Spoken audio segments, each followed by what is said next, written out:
Students, जो screen पे आपको दिखाई दे रही है वर्ल्ड ड्यूरिंग मॉडर्न एज, ये क्लास 8 का हिस्ट्री का फर्स्ट लेसन है।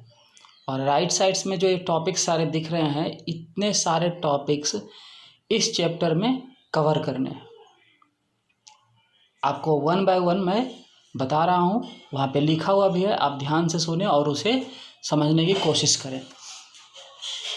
ये सबसे पहला पॉइंट है आपका, यहाँ पे जो दिख रहा है sources of modern history. Modern history के कितने सोर्स हैं। दूसरा, renaissance and its effect. Renaissance क्या है और इसका क्या प्रभाव पड़ा, कहाँ से शुरू हुआ। फिर अगला है industrial revolution and its impact. अगला पॉइंट क्या है, इंडस्ट्रियल रिवॉल्यूशन क्या है और इसका प्रभाव क्या पड़ा। फिर इन्वेंशंस, इस इंडस्ट्रियल रिवॉल्यूशन के वजह से बहुत सारे इन्वेंशंस हुए, आविष्कार हुए, थोड़ा सा उसको भी देख लेना है। फिर कैपिटलिज्म कैसे राइज हुआ वो देखना है। फिर यहाँ पे अगला टॉपिक है इंपेरियलिज्म एंड कॉलोनियलिज्म। फिर अगला है American revolution, the French revolution. ये दो यहाँ पे अमेरिका और फ्रांस के रिवॉल्यूशन के बारे में थोड़ा थोड़ा जानना है। फिर ग्रोथ ऑफ नेशनलिज्म, राष्ट्रवाद यानी नेशनलिज्म कैसे शुरू हुआ वो देखना है। एंड लास्ट है रशियन रिवॉल्यूशन, यानी रशिया के रिवॉल्यूशन के बारे में पढ़ना है। तो ये चैप्टर इंडिया के मॉडर्न हिस्ट्री को पहले नहीं बताएगा, ये चैप्टर आपको मॉडर्न एज बताएगा, लेकिन वर्ल्ड का, वर्ल्ड में कौन कौन से कंट्री में क्या बदलाव हुए, कौन सा कंट्री मॉडर्न एज को फेस किया वो देखेंगे। तो सबसे पहले यहाँ पे हम दो टॉपिक कवर करने जा रहे हैं।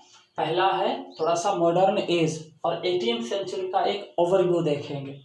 फिर साथ में देखेंगे मॉडर्न हिस्ट्री के कौन कौन से सोर्स हैं। बस ये दो ही पॉइंट आपको अभी देखने को मिलेगा। तो सबसे पहले स्टार्ट करते हैं मॉडर्न एज।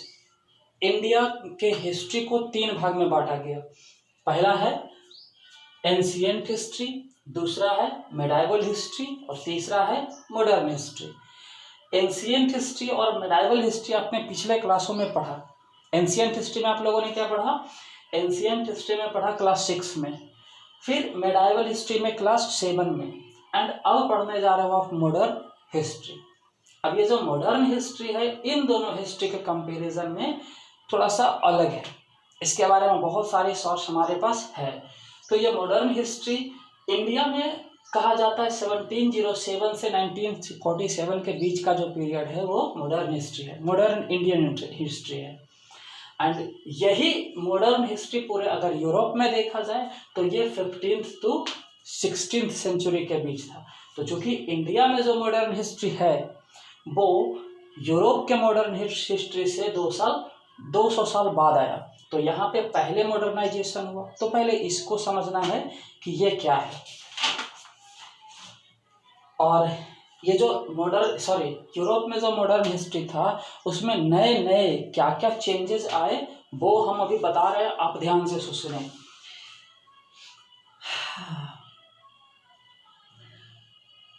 पहला चेंजेस क्या यहाँ इसमें देखने को मिला मॉडर्न हिस्ट्री में यूरोप में। सबसे पहले इंडस्ट्रियलाइजेशन, मतलब इंडस्ट्री का विस्तार या इंडस्ट्री का शुरुआत।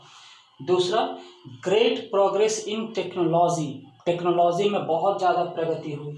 तीसरा, ग्रोथ ऑफ सिटीज, नए नए शहर बसने लगे। चौथा, ग्रेटर इंटरेक्शंस अमॉन्ग नेशंस, एक देश दूसरे देश से जुड़ने लगे। ये सारा का सारा जो प्रोसेस है या चेंजेस है या यूरोप में मॉडर्न हिस्ट्री में होनी शुरुआत हुई। लेकिन यही हिस्ट्री जब इंडिया में आया तो इंडिया में कैसे आया, ये एक तरह से समझ लो कि ये गुलाम बन के आया। दूसरे कंट्री आए और इंडिया को अपने कब्जे में लिया और इस पे शासन किया, और उन्हीं लोगों ने इंडिया में मॉडर्न एज की शुरुआत की।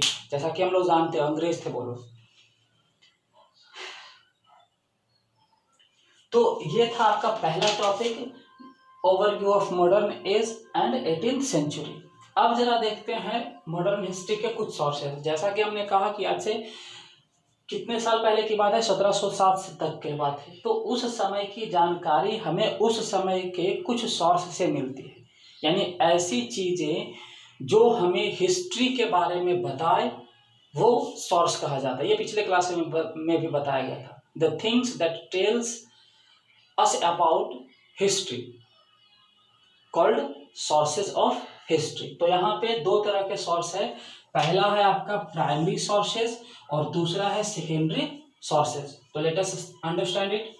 Primary sources it includes literary sources like government reports, archives, literary and artistic evidence like book paintings and archaeological remains। ऐसा रिसोर्स जिसमें गवर्नमेंट का रिपोर्ट, आर्चीव्स, लिटरेरी और आर्टिस्टिक एविडेंस और साथ ही साथ आर्कियोलॉजिकल रिमेन्स जैसे मोनूमेंट वगैरह, ये सारे जो रिसोर्स है इन्हें कहा जाता है प्राइमरी सोर्सेज। अब सेकेंडरी सोर्सेज क्या है? सेकेंडरी सोर्सेज व्हाट हिस्ट्रियंस से आफ्टर स्टडिंग दिस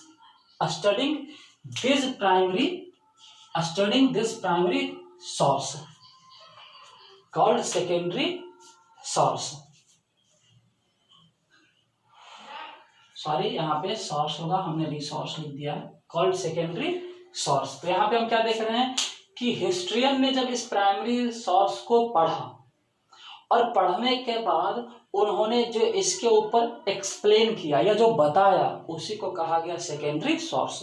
तो सेकेंडरी सोर्स में इतने सारे छोटे छोटे पॉइंट्स हैं, जैसे सेकेंडरी सोर्स में आ जाएंगे printed books, government documents, newspapers, magazines, historical buildings and miscellaneous resource. थोड़ा सा इसके बारे में बता दे रहे हैं। प्रिंटेड बुक्स, जब मॉडर्न एज में प्रिंटिंग प्रेस का आविष्कार हुआ तो बहुत सारे इंडियन लैंग्वेज के साथ साथ दूसरे लैंग्वेज में बुक छापी जाने लगी, जिससे इंडियन लाइफ के साथ साथ दूसरे लाइफ के बारे में भी बहुत अच्छी से समझ में आने लगी। तो ये बुक छपे बहुत सारे फील्ड में, जैसे मेडिसिन के फील्ड में, इंजीनियरिंग के फील्ड में, टेक्नोलॉजी के फील्ड में, और उस समय की छपी हुई किताबें आज सोर्स के रूप में हमारे सामने रिप्रेजेंट है।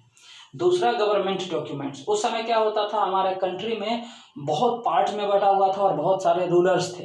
अब ये रूलर्स क्या करते थे, अपने डॉक्यूमेंट को या अपने पावर को दिखाने के लिए डॉक्यूमेंट का सहारा लेते थे और एक रूलर दूसरे रूलर से इंटरेक्ट करता था। तो उस समय का जो उनके बीच का डॉक्यूमेंट है आज का वो सोर्स है, जो सेकेंडरी सोर्स में रखा जाएगा। तीसरा आपका यहाँ क्या दिख रहा है, न्यूज़पेपर, मैगजीन्स और पम्फलेट्स या पैम्फलेट्स का उस समय का जो न्यूज़पेपर और मैगजीन्स था वो उसी समय के इवेंट्स को प्रिंट करता होगा, और उस प्रिंट की गई इवेंट्स को आज भी जब संभाल के रखा गया तो ये हो गया न्यूज़पेपर जो उस समय की बातें बताता है। फिर हिस्टोरिकल बिल्डिंग्स क्या है, एक तरह से मोनूमेंट जो एंशिएंट टाइम में बनी या जो उस समय बनी और बनने के बाद आज भी रिप्रेजेंट है, तो वो हमें बहुत सारी बातें बताएंगी।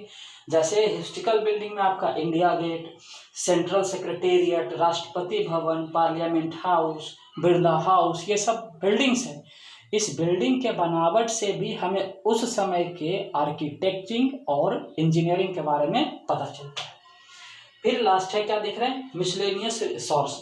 मिसलेनियस सोर्सेज भी बहुत सारे हैं, इसके अलावा और भी छोटे छोटे सोर्सेज है जो हमें उस समय के हिस्ट्री के बारे में बताता है।